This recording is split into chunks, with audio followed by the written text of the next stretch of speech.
భేదాలు, జాతుల భేదాలు, ప్రాంతీయ భేదాలు, ఏ ఆస్తిపాస్తుల భేదాలు అసలు ఏమీ ఉండవు. అసలు బట్టలే ఉండవు.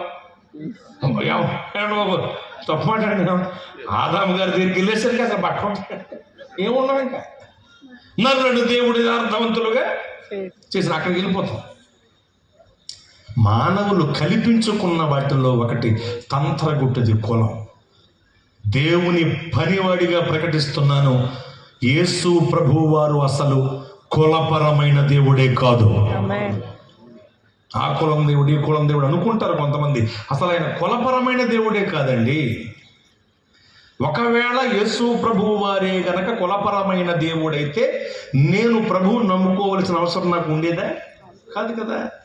నిష్టగల చాత్తాధ శ్రీ వైష్ణవ కుటుంబంలో పుట్టిన వాడను, రామానుజ గోత్రీయుణ్ణి, రామానుజ సిద్ధాంతాలు అవలంబించిన వాడిని, మా నాన్నగారిని స్ఫూర్తిగా తీసుకుని కొన్నాళ్ళు మంత్రోచ్చరణ నేర్చుకుని నేను కూడా పౌరోహిత్యం చేశాను. మీకు సందేహంగా ఉంటే కోటపోయిన తర్వాత కదా మీ పేరన్నాలు మంత్రాలు చదువుతారు. నేను వైష్ణవ్యం విడిచి క్రైస్తవ్యంలోకి వచ్చాను. ప్రభువే గనక కులపరమైన దేవుడైతే నేను నమ్ముకోవలసిన అవసరం ఉండేది కాదు. మరి ఎందుకు నమ్ముకున్నానంటే యేసు ప్రభువు వారు నాకు కూడా దేవుడు. ఆయన సర్వ శరీరులకు దేవుడు. అసలు మొట్టమొదటిగా మన ఇండియా దేశంలో యేసు ప్రభువు వారిని అంగీకరించి బాప్తిస్మం పొందింది 5 కేరళ బ్రాహ్మణ్స్ అండి. ఎంతమంది? 5 కేరళ మలబారీ బ్రాహ్మణ్స్. తోమా గారు మన దేశానికి సువార్త ప్రకటించడానికి వచ్చినప్పుడు మలబారు ఆయా తీర ప్రాంతాలలో ఆయన పరిచర్య ప్రారంభించి కొనసాగిస్తున్నప్పుడు ఒక దినాన ఉదయాన్నే లేచి నడుచుకుంటూ వెళ్ళిపోతున్నారండి ఒక ప్రాంతానికి సువార్త చెప్పడానికి.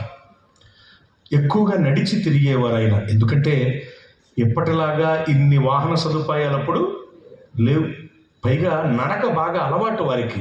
ఎందుకంటే యేసు ప్రభువు వారు శరీరధారిగా ఈ భూమి మీద ఉన్నప్పుడు ఆ ఇజ్రాయెల్ పాలస్తీనా ప్రాంతానికి సంబంధించిన లేక ఇజ్రాయెల్ పాలస్తీనా అనే ఆ దేశంలో 430 ప్రాంతాలకి నడుచుకుంటూ తిరిగేవారట ఆయన ఆ రోజుల్లో. ఆయన వెనకాల నడిచి నడిచి నడిచి నడక బాగా అలవాటు వీళ్ళకి కూడా. కనుక నడుచుకుంటూ వెళ్ళిపోయాడు. ఈయన కూడా నడుచుకుంటేనే సేవ చేశాడు. బాగా నడుచుకుంటూ పరిచర్య చేయటం అలవాటు తోమా గారికి. నడుచుకుంటూ వెళ్ళిపోతున్నాడు ఒక దినాన ఉదయాన్నే లేచి. ఆయన నడుచుకుంటూ వెళుతున్నది ఒక ఏరు పక్కన, దాన్ని ఉప్పుటేరు అంటాం మన భాషలో, సముద్రమునకు సంబంధించిన ఒక పాయ.